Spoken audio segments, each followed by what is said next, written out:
I'm Kate, 28 years old, and I work in the General Affairs Department of a relatively famous company. My boyfriend's name is Trevor. We met in college, and he's 2 years older than me. We've been dating for 8 years now. And we started saving up for our future marriage around 4 to 5 years ago. Finally, on my birthday this year, Trevor proposed to me. We enjoyed a delicious meal and wine at a fancy restaurant. When Trevor snapped his fingers, the waiter nodded and dimmed the lights. Then, a spotlight shone on our table, and Trevor took out a small box from his inner pocket. I had imagined a more romantic proposal, but the reality was different. We were on a camping trip, and Trevor's favorite marshmallows were roasting over the fire. I was enjoying my favorite beer when I heard a rustling sound beside me. Trevor pulled out a small box from his bag and said, "This is it." "What is it?" I asked. "It's a ring." "A ring?" "Yeah, let's get married. It's time for us to make it official, don't you think?" "I think so too. It's a good idea." "Great. It's settled then." "Okay. Cheers." We were quite drunk at the time. Looking back, I wondered if we could have done it differently, but this kind of proposal suited us better than something fancy or elegant. This was our kind of proposal. A little while after the day of the proposal, Trevor came to visit my family home. "Don't be nervous. Well, think of this as your first trial, and do your best. It's for our sake, after all." "Well, today's my trial, but next time it'll be your turn," he said. Okay. I'm prepared for it. I'll make sure to take notes from today's Trevor," I added with a smile. "You're always so clever." "Blame yourself for falling for a woman like me. Look, we're getting close to the house now." "All right, let's do our best and give it our all," Trevor said, pumping himself up. "Sure, but don't forget to dress appropriately too, okay? Come on, pull up your pants," I said teasingly. I couldn't help but feel a little pleased when Trevor compared me to his wife, but I kept that to myself. My family home was a single-family house located in the suburbs with a spacious yard. My dad had always loved the outdoors and had met my mother while mountain climbing as a hobby. Because of that influence, I had grown to love the outdoors and camping had become my hobby. I thought of my family as an ordinary one. My father has retired but is now working for a relative's company. He complained that he hasn't been given any decent work to do, but he's happy enough to get paid for doing nothing. I try to tell myself that it's good that both of my parents are healthy and happy. When we arrived home, both of my parents greeted us at the front door. Trevor seems nervous and stumbles over his words when introducing himself, even though he must have said his name hundreds of times before.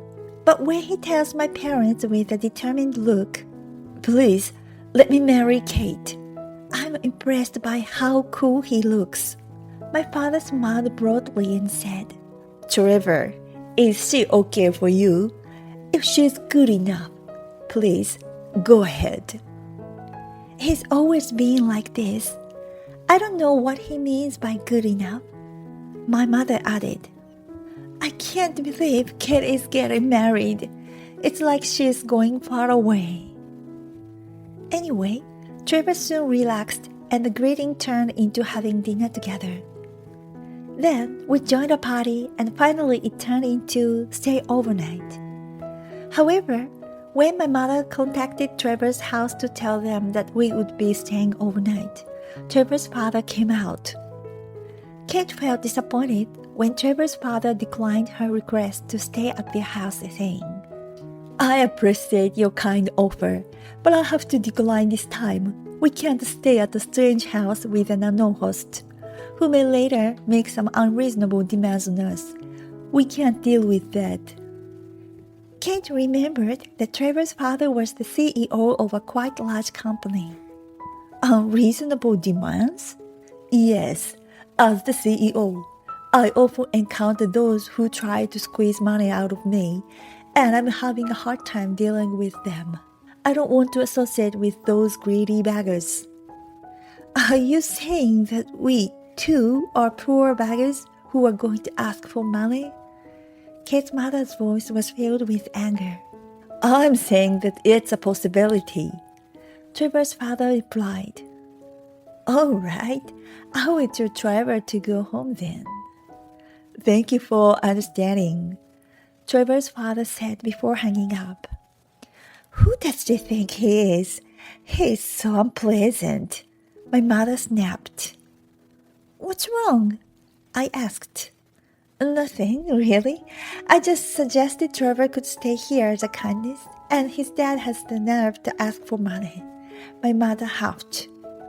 Just then, Trevor said, I'm sorry about that. My parents were once scammed, so they tend to be suspicious of people's generosity. He apologized. Trevor, you don't need to apologize. Let's just take our time and build a good relationship from here on out. I had a great time today. Take care of Kate, okay? My father patted Trevor's shoulder as he spoke. In the end, Trevor didn't stay the night and went home instead. At that moment, I still didn't know the truth about Trevor's father. And now it was my turn. Trevor's father was a self-made entrepreneur who had built a fortune in one generation. He had taken over a small metalworking shop from his parents and turned it into a large-scale machinery manufacturer with his excellent business skills. Of course, his childhood home was also a luxurious house. When I was shown this splendid house, I couldn't help but feel intimidated. Now, it's Kate's turn to be nervous, Trevor teased. Of course, I would get nervous too, I replied. Look, there it is. Make sure to dress properly, Trevor said. Thank you. I entered the house while feeling nervous and was greeted by them. I greeted my mother-in-law and was led to the living room. Trevor's father was sitting there. I was prompted by my mother-in-law to sit down, and I sat in front of Trevor's father while sitting feeling nervous. Hello, nice to meet you. My name is Kate. I'm going to marry Trevor. Nice to meet you. Oh, I'm Mike, Trevor's father. Sorry for bothering you today. Well, even if I tell you not to be nervous, it's impossible. But try to relax. Yes, thank you very much. Trevor's father, who I met for the first time, had a bit of rough look and seemed to be in bad mood. Let me ask you straight up. What is your purpose? My purpose? In short, I am the president of a large company. As you can see, I have a huge amount of assets. Are you after my assets? I was surprised. The purpose of marriage is only to build a happy family because we love each other. I can't believe he would come up with such a diagonal purpose. No, I haven't thought about anything like that at all. I'm sorry, but what are your parents doing now? My father has already retired and then started working at his cousin's company. I don't know what he's doing exactly, but he's working happily. My mother is a housewife and lives well. When Trevor's father heard that, he sneered so rudely that I furrowed my brow. I see, but from what I hear, it doesn't seem like you live a very wealthy life. So, what is your job? I work for a major company in Tokyo in the General Affairs Department, I replied. I don't think you can expect much promotion in General Affairs, he commented. Yeah, that's true, I agreed. So, you are planning to rely on Trevor and me after getting married, right? He asked. What? I blurted out in surprise.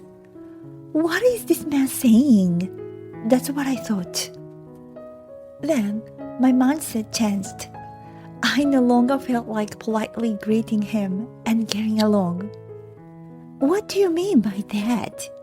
I asked. My father-in-law looked down at me and said, I mean it literally. You are a poor person who wants to use a rich man's son to live a lavish life. Your parents also want their son to support them and provide them with a comfortable life in their old age.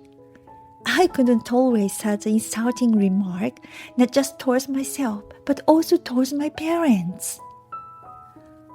What did you say? I shouted involuntarily. He shouldn't have made fun of people like that. I could feel my face getting flushed with anger. Trevor also spoke up. Dad, come on. That's not fair. Kate's parents are good people. When I met them, they welcomed me warmly. They are not the kind of people who rely on marrying into money or anything like that.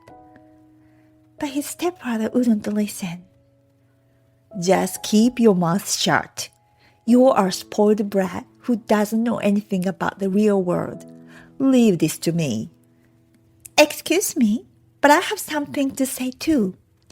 I interjected into their argument. Are you saying we are poor? I continued. Sure, we may not be as rich as your family, but we can still live a normal life. And please don't speak ill of my parents. I respect them and they are good parents. Hey, Kate, calm down, Trevor said, trying to intervene. But like Trevor's father, I shut him down. You, be quiet. Trevor's father glared at me and said, When I say poor, I mean people who have less money than us. In a marriage, both partners need to be on the same level. People without money will always expect handouts from the wealthy. That's why you'll end up doing the same thing. Am I wrong? Even if things are different now, I know it's going to happen eventually. This guy was always making assumptions about people. Something inside of me snapped. That's enough. I understand perfectly. Please go find a rich partner. Excuse me, I said as I stood up. Oh, please do. Hey, wait a minute. Trevor hurriedly chased after me. I shouted back indignantly. No, I've had enough. What's up with your dad? Looking down on people like a beggar. He's the worst. Trevor was really flustered by my outburst. Anyway, let's try again. My dad was just in a bad mood today. I'm done. Why do I have to put up with that? He needs to stop putting people down. Take it easy. Have some tea over there, he said. I didn't feel like cooling down at all right now. Sorry, I'm not in the mood for that. I'm going home. Don't contact me for a while. Kate! I shook off Trevor's clinginess and went home alone. When I got home, I told my parents what had happened. My father had a pained expression and said, That's a little harsh. Does my family look that poor? My mother was dismayed and said, It's truly awful. Trevor was a good guy. He's even worse than he was on the phone last time. My father asked, So, what about you? Do you think it's okay to break up with Trevor? I hesitated, then said, No, I still love Trevor and want to marry him. My father suggested, I see. How about taking a cooling off period and visiting him again? If things still can't be resolved, I'll even move out for you. Really? I asked. Of course, it's full, my precious daughter. It's nothing. He replied kindly and reassuringly. After hearing my father's words, my mother advised, since he doesn't seem to know much about us, be sure to talk to him properly. Upon receiving my parents' persuasion, I decided to meet Trevor's parents again. I reconnected with Trevor and asked him once again to introduce me to his parents. Trevor was happy and quickly arranged for the meeting. Now, I could hear the bell ringing to signal the start of round 2. The opponent was a tough one. Was I like Don Quixote charging towards a giant windmill or heroic warrior fighting against evil? We decided to visit Trevor's parents on Saturday. If it were a showdown, Friday would have been the day, but for me, it was Saturday. Finally, the day arrived. I was restless since morning, constantly checking the clock as I waited for the appointed time. When the time came, I met up with Trevor and headed to his parents' house. Inside the house, just like before, Trevor's father was sitting in the living room. Hello, it's been a while. I greeted him. Trevor's father still looked at me with a dismissive expression as if I was something bothersome. What are you doing here, Ying? He asked. Well, giving up is not my motto, I replied with a smile. Of course. Trevor's father's attitude remained unchanged. No matter how many times you come here, my mind won't change. Stop wasting your time. I can't simply leave it at this. I have my pride and stubbornness too, I retorted. Hearing that, Trevor's father's attitude changed from dismissive to impatient. Do as you wish. So, do you have something to talk about? He asked.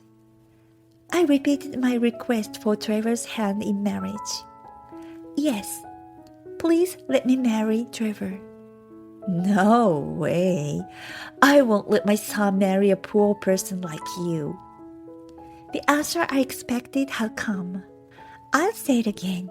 We are not poor. Besides, are you really rich enough to call other people poor? I launched my counterattack. What did you say? I inherited my father's company and turned it into a 2,000-employee corporation, including subsidiary companies. That's 100 times bigger.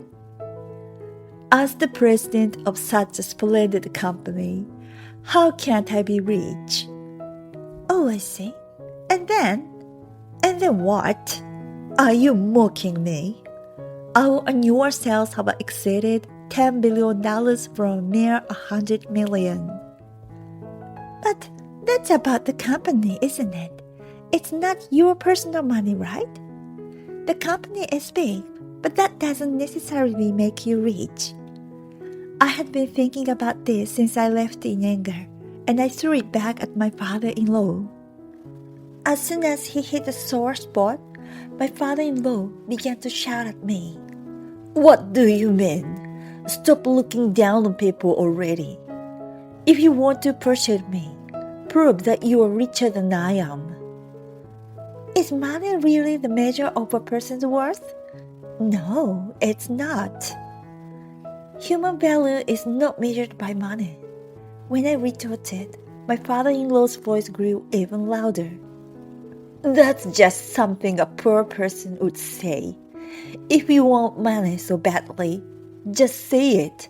I'll give you the money, but I don't ever come to my house again. That sounds like something a nouveau riche would say. It suits you. Hey, Kate, stop. Dad, you need to stop too. You are embarrassing yourself. Trevor intervened, seeing my excitement and his father's behavior. You shut up. No, wait. Isn't this a problem between me and Kate? As soon as my father-in-law started to get worked up, I responded without hesitation. Yes, that's right. I won't be satisfied until I give this fool a piece of my mind. I won't marry him until this is settled. What's going on? I came here to talk about our engagement, not to witness this.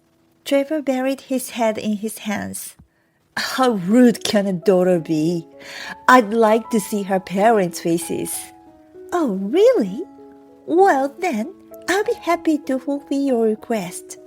I'll bring my parents with me next time we meet. Good. Bring them. I want to see what kind of people they are. If they raise such a rude daughter, they must be the same way. My father-in-law sneered. Why was someone like Trevor born to parents like you? I bet it's because your wife's genes are superior. Oh my, you're flattering me. Thank you, Kate. My mother-in-law was delighted. Hey, why are you so happy? My father-in-law addressed me. That's enough. You're impossible to talk to. We'll discuss this when your parents come. You're not suitable to be a daughter of this house. What an abusive remark. Kate's father wasn't the only one who was angry. Trevor spoke up first, his voice filled with rage. How dare he say something like that? I don't even consider him my father anymore. I'm cutting off all ties with him. Well, maybe I should get a divorce too. I can't stand being with someone who says such terrible things. Trevor's mother added coolly. When Kate got home, she told her parents what had happened. After hearing the whole story, her father sighed and said, I see. Well, if that's what he wants, I'll meet with him. I want to meet Trevor's mother too. I feel like I need to hear her side of the story. It might be better if you didn't come. It could just make things more complicated. Her father replied. But I really want to go. Kate's mother was excited at the prospect of becoming friends with Trevor's mother. I could see us getting along really well. That's not a good idea. You just end up losing your temper, Kate warned her. I only have Kate's best interests at heart, her mother said, pretending to cry. By the way, what was Trevor's father's name again? Kate's father asked. I think it was Mike. Mike. Her father repeated, shaking his head. Kate was curious about her father's reaction and asked him about it. Yes, that's right. Do you know him, Dad?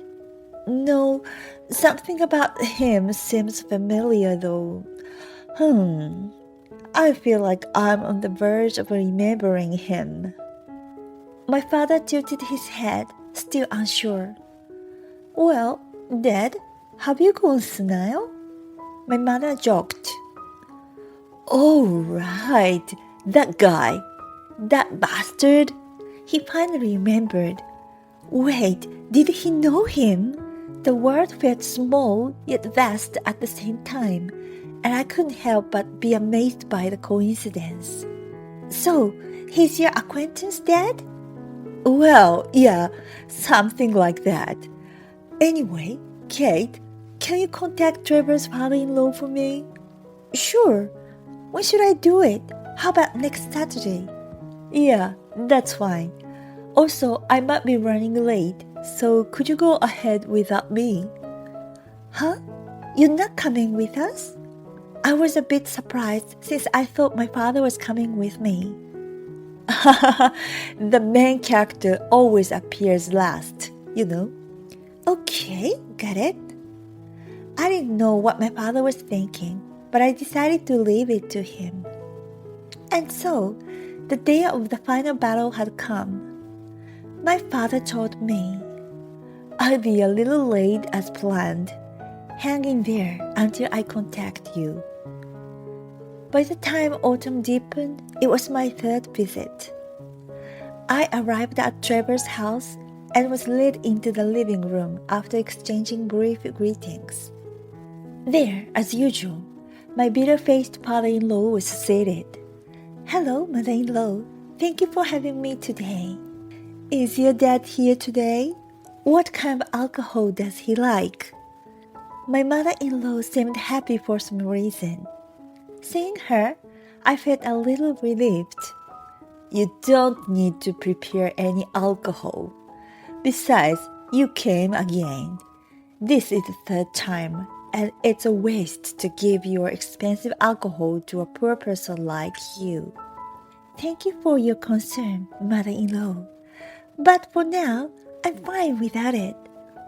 "By the way, isn't your father here with you? Did he chicken out?" My father-in-law, as usual, spoke in a condescending manner.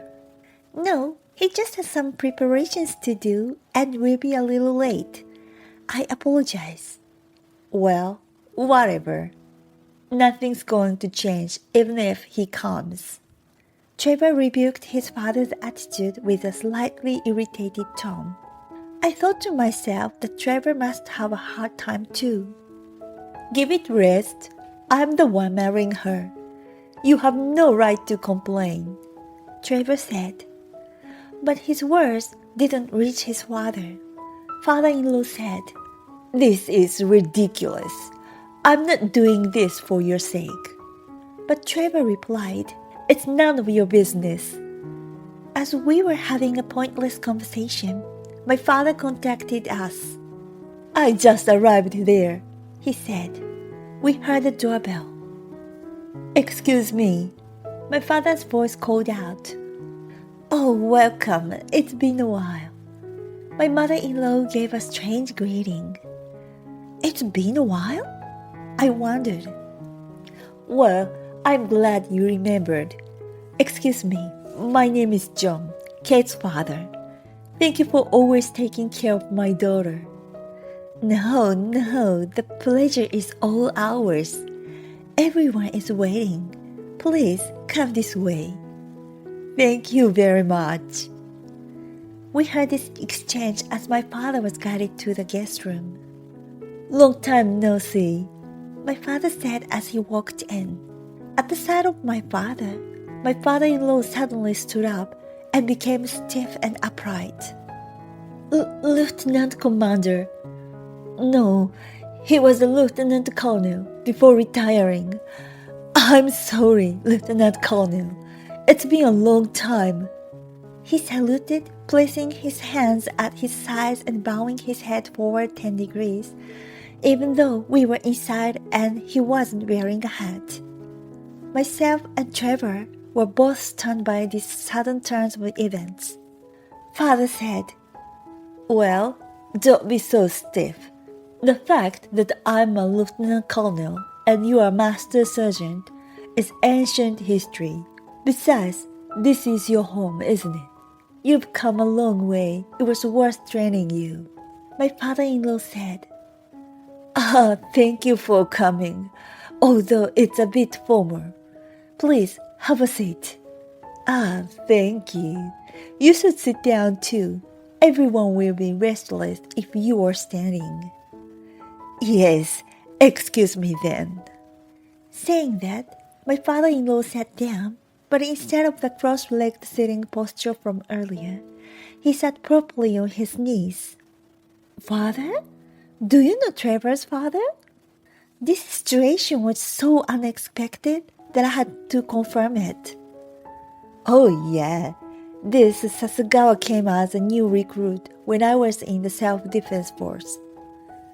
Contrary to my father's relaxed tone, my father-in-law, who had been sitting up straight until just now, shrank and curled up his body. "Oh yes, thank you for your help at that time.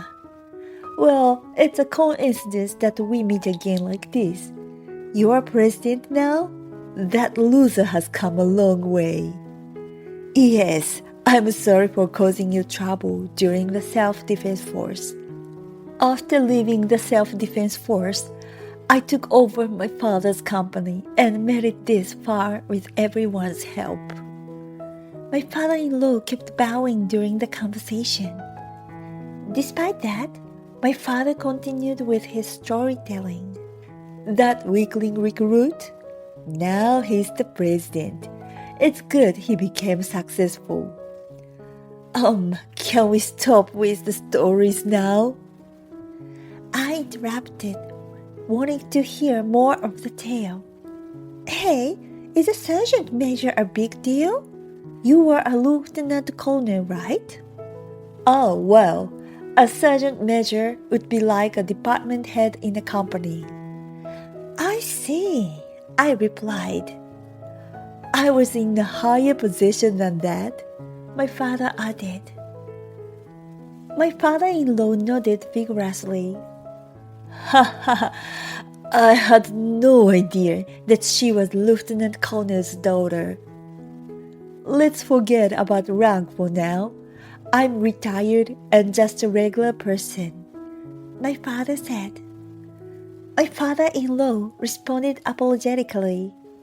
I understand. I'll keep that in mind. By the way, my father straightened his back a little. It was as if he were looking down on my cowering father-in-law. Dad said, I've heard many things from my daughter. Since you were young, you always had a strange obsession with putting people into hierarchies of higher and lower. I told you to stop countless times, but you are still doing it, aren't you? And I heard that you looked down on my daughter and called her a poor person.